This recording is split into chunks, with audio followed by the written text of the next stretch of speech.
Bonjour les élèves ou les étudiants. C'est une vidéo qui explique la vidéo précédente qui est faite en anglais. Donc, je ferai mon mieux d'utiliser les mots les plus simples et les plus faciles pour vous transmettre mon message. Ce message, c'est à propos de comment apprendre les leçons. Oui, en général, nous tous, nous allons à l'école et nous essayons d'apprendre.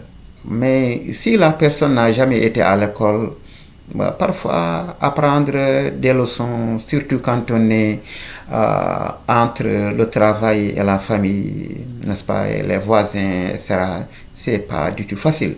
C'est pourquoi je vais essayer de faire tous les moyens disponibles et possibles pour que vous réussissiez, parce que votre réussite c'est la mienne. Donc, pour ça, j'ai fait, ou bien j'ai mentionné, j'ai pris quelques points à propos de comment apprendre. Donc, j'ai fait l'audio en anglais, donc je vais le faire dans d'autres langues pour que les gens comprennent ça très bien.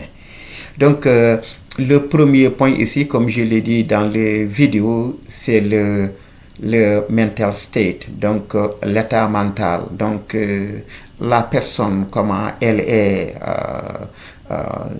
dans sa tête, donc comment elle est. Donc, oui, c'est affecté par plusieurs, ou bien je dis beaucoup, par beaucoup de choses. Ces choses-là, parfois il y a un manque de sommeil. Donc, si la personne ne dort pas bien, c'est difficile d'apprendre. Donc, pour apprendre, c'est mieux de bien dormir, et se reposer. Donc, un autre facteur ou une autre chose, donc c'est la fatigue. Quand on est très fatigué, c'est difficile d'apprendre. Et quand on est malade, on ne peut pas du tout apprendre. Et quand on est, comment dirais-je, et quand on est, quand on a sommeil, quand on est malade, quand on a faim, et c'est pas facile du tout d'apprendre. Donc, quand on n'est pas content, donc c'est pas du tout facile. Donc, ce sont des conditions qu'il faut d'abord chercher à éliminer, donc être au moins prêt et content et vraiment prêt à apprendre. Donc ça c'est ce qu'on appelle mental state, qui est l'état mental. Donc le deuxième point, c'est l'environnement, environment. Ces points-là ne sont pas en ordre. C'est moi qui ai choisi. On ne dit pas c'est moi qui a, on dit c'est moi qui ai. Donc, c'est moi qui ai choisi quelques points. Donc, je les ai numérotés. J'ai donné à chaque point donc un numéro. Mais les numéros ne sont pas aussi importants. Il y a beaucoup de conseils sur comment apprendre. J'ai seulement choisi 5 et je leur ai donné des numéros. Donc, le numéro 2 ici, c'est l'environnement. Environnement. Que veut dire environnement? Environnement, c'est la place. C'est là où on est. C'est ce qui est autour de toi. Donc, ce qui est autour de toi, si c'est la maison, donc il y a quelqu'un qui dort, par exemple, il y a du son, par exemple de la musique, ou bien des voitures qui font des bruits, n'est-ce pas, ou bien des enfants qui jouent ici, n'est-ce pas, ou bien de la musique quelque part, n'est-ce pas. Ou bien la chambre est très chaude, ou bien elle est très froide, n'est-ce pas? Donc tout ça ce sont des conditions, ce sont des choses qui ne facilitent pas l'apprentissage. Non. Donc ce sont des choses qu'il faut en prendre compte, des choses, c'est-à-dire qu'il faut considérer, qu'il faut regarder. n'est-ce pas? Donc, un autre point, je l'ai appelé seulement sciences. Sciences. Donc, ce sont les sens. Les sens, c'est quoi? On a des moyens naturels, n'est-ce pas, d'apprendre. Donc, il faut les utiliser ces moyens naturels d'apprendre. Donc, les moyens naturels sont quoi? On peut dire le son, c'est-à-dire que la langue, la bouche, parler, n'est-ce pas? Il y a les oreilles, on entend les choses. Il y a les yeux, on voit les choses. Il y a encore les sensations, le toucher, n'est-ce pas? Le goût, etc. Donc, pour mieux apprendre, c'est bien de voir les écritures, mais aussi c'est mieux de dire les choses qu'on apprend quand il s'agit de lire ou bien de réciter quelque chose ou bien de répéter. Dire par exemple ici dans mon cours sont les mots, n'est-ce pas, les entendre. Donc quand on les entend, les oreilles, n'est-ce pas, vont toucher la mémoire et la mémoire va donc retenir ces mots-là. Donc ce sont la bouche, donc on parle, les oreilles on entend ce qu'on dit, les yeux on regarde les mots, les écrits. Donc tout ça, donc ça aide. S'il y a le doigt où on touche les mots, donc ça encore ça va aider pour pouvoir apprendre. Ok, donc un autre point, bien une autre chose, donc parmi ces choses-là qu'il faut retenir, il y a ce qu'on appelle lesson, la leçon elle-même, la leçon. Donc la leçon, c'est dans notre cours, on a le writing, qui veut dire écrire, n'est-ce pas? Ok, qui n'a pas le spelling, n'a pas, comment dirais-je, la phonétique ou bien comment on écrit un mot. J'ai oublié comment on appelle ça en français, mais ça veut dire quand on écrit, c'est écrire avec la main, n'est-ce pas? Donc, writing ici, quand on écrit, donc il faut écrire. Donc, il faut écrire, ça veut dire qu'on voit ce qu'on veut écrire ou bien on pense à ce qu'on veut écrire et on écrit ça. Oui. Donc, l'autre, c'est le reading, c'est comment lire. Donc, lire, c'est déjà voir les choses et les dire. Oui, donc c'est ça. Il y a lire silencieusement ou bien lire à haute voix. Donc, c'est mieux de lire à haute voix s'il n'y a pas des gens qui seront dérangés. Donc, le speaking, quand on parle, la meilleure façon, c'est de parler à une personne. La personne vous répond, n'est-ce pas? Et vous parlez, vous communiquez, utilisez les mots, n'est-ce pas, que vous apprenez. Ça ne sera pas facile au départ, mais ça devient une habitude après quelques séances, c'est-à-dire après quelques pratiques. Oui, donc c'est le speaking. Le listening, quand on écoute, surtout les audios ou bien on écoute le YouTube, etc. Donc c'est mieux, n'est-ce pas, de ne pas avoir d'autres bruits à côté. Donc seulement ce qu'on écoute, c'est ça qu'on entend.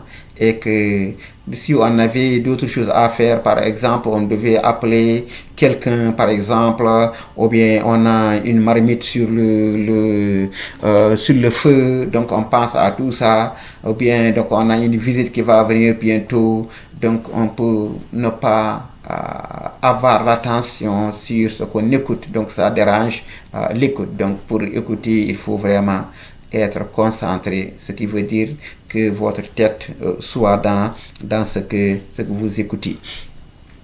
Oui, donc c'est ça ce qu'on j'appelle le listening.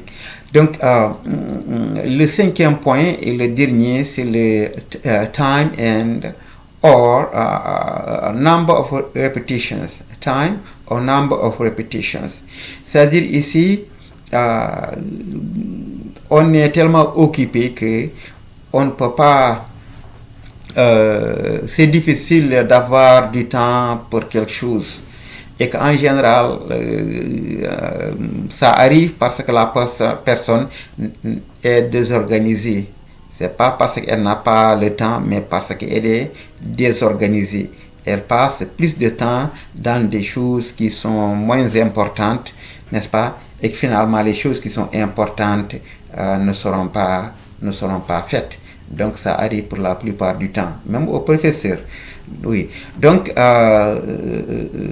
le temps pour apprendre, il faut, après avoir parlé de ces conditions, n'est-ce pas, de ces choses-là que je viens de citer, les 4 points, le 5e point, c'est avoir une habitude, c'est-à-dire faire une chose toujours en même temps. Par exemple, vous devez aller au travail, ou bien vous revenez du travail, n'est-ce pas? Vous apprenez vos leçons après le travail, ou bien avant le travail, ou bien après le petit déjeuner, ou bien avant le dîner, après le dîner, n'est-ce pas? Ou bien seulement avoir un calendrier, un agenda, n'est-ce pas? Pour pouvoir apprendre. Ce qu'il ne faut pas faire, c'est dire quand j'ai off, donc je vais apprendre 2 heures, 3 heures de temps, ou bien je ne peux pas toute la journée apprendre. Maintenant, quand je travaille, donc je ne peux pas apprendre parce que je suis busy. C'est la chose la pire des choses, la chose la plus mauvaise, n'est-ce pas? C'est le mot mauvais. Donc, mauvais, c'est-à-dire c'est mauvais, mais c'est pire, c'est plus mauvais que autre chose. Donc, pourquoi? Parce que la mémoire qui est un muscle, c'est-à-dire c'est une viande qui peut augmenter, qui peut être encore petite comme une personne, qui peut être grosse, et bien que peut être petite, chétive. Donc, la mémoire, elle est comme ça. Donc, elle demande de l'exercice. Il faut lui dire, il faut lui rappeler, n'est-ce pas? Il faut répéter. Donc, pour que la mémoire, n'est-ce pas, prenne, pour que la mémoire garde les choses, les informations. Donc, par exemple, vous avez 15 minutes, chaque jour 15 minutes, n'est-ce pas? Pendant 4 jours, le montant sera 1 heure de temps, donc d'études, n'est-ce pas? Et c'est beaucoup mieux, n'est-ce pas, que de prendre une journée et apprendre 2 heures de temps. Bon, parce qu'il n'y a pas de répétition. La mémoire vaut une répétition, elle ne va pas la force. Elle veut que lui répéter. Il faut lui dire toujours A, B, C, D, E, F, G, H, I, J, K, L, M, N, O, P, Q, R, S, T, U, V, W, X, Y, Z. Donc ça prend 30 secondes, mais dire ça chaque jour. Pendant 30 jours, vous allez mémoriser le A, B, C, D. Ça ne prend pas de temps. Ce n'est pas une question de temps, c'est une question d'organisation. Donc le temps, c'est une petite quantité de temps, n'est-ce pas, qu'il faut mettre dans les études chaque jour, 15 minutes, c'est bon, 30 minutes, c'est mieux, 1 heure de temps, c'est bon, 2 heures de temps, c'est possible, c'est bon, n'est-ce pas? Donc, c'est à propos du temps, il faut mettre seulement quelque chose que vous pouvez apprendre chaque jour. Ok, donc et puis quand on apprend, il ne faut pas encore apprendre cette leçon aujourd'hui, demain vous apprenez l'autre leçon, après non, il faut toujours repasser sur les mêmes leçons, n'est-ce pas, avant de commencer à apprendre cette nouvelle leçon, quoi. Donc revoir les leçons passées pour rafraîchir la mémoire et apprendre les autres, la leçon, n'est-ce pas, qui est nouvelle. Donc, ça c'est par rapport au temps. Sinon, on peut voir la répétition, un nombre de répétitions. Donc, par exemple, on a une page, on peut répéter cette page-là 10 fois. On va voir combien de temps on a fait pour répéter 10 fois, n'est-ce pas? On va savoir pour répéter cette page-là, la lire, n'est-ce pas, 10 fois, donc ça va nous prendre 20 minutes. Donc je dis que si je n'ai pas de montre ou bien, bon, je ne veux pas utiliser mon téléphone, je peux toujours, chaque fois que j'ai une leçon, je répète cette leçon-là 10 fois, ou 20 fois, ou 30 fois, ou bien plus, n'est-ce pas? Donc la répétition, le nombre de répétitions, ça aide la mémoire à apprendre et à capturer, c'est-à-dire à garder les informations qui sont les leçons qu'on apprend, quoi. Maintenant, une autre clarification, c'est-à-dire faire quelque chose qui est un peu clair, quoi. Ce qu'on appelle être ordonné, bien être désordonné. Donc il y a quelques conseils ici qui peuvent aider selon ma compréhension, ici la priorité numéro 1, ou bien numéro 1, donc c'est d'abord la santé. Donc quand on est malade, on ne peut rien faire, on ne peut pas apprendre, on ne peut pas travailler, on ne peut rien faire. Donc il faut d'abord être sain ou saine. Donc la deuxième, c'est quand on est fatigué, on doit se reposer. Non, d'abord avant la fatigue, il y a le travail vient avant la fatigue. Parce qu'ici aux États-Unis, quand on est fatigué, ça ne vous empêche pas d'aller au travail, n'est-ce pas? Donc le travail, c'est la deuxième priorité. Donc ça vient donc après la santé. Donc il faut d'abord travailler, finir le travail, mais après le travail, il y a le repos. Donc le repos, je mets ça avec le sommeil. Donc dormir bien, n'est-ce pas? Et se reposer bien, n'est-ce pas? Pour être prêt à pouvoir apprendre. L'autre, comment dirais-je, la priorité, j'ai dit d'abord il y a la santé, après le travail, après le sommeil, n'est-ce pas? Après maintenant les études. C'est ça, c'est en ce moment-là qu'on peut apprendre, être à l'aise et apprendre. Et si vous avez des choses à faire, comme des appels à faire ici, un journal à écouter, donc tout ce qui vous doit empêcher, n'est-ce pas, de vous concentrer. Concentrer veut dire que votre tête, n'est-ce pas, soit dans votre travail, quoi. C'est-à-dire ne pas penser à deux choses en même temps. Donc ça c'est quelque chose de très grave qui empêche la personne de comprendre ce qu'elle apprend. Donc il faut éliminer les choses qu'il fallait faire ou bien le reporter à plus tard. Donc je vais faire ça après.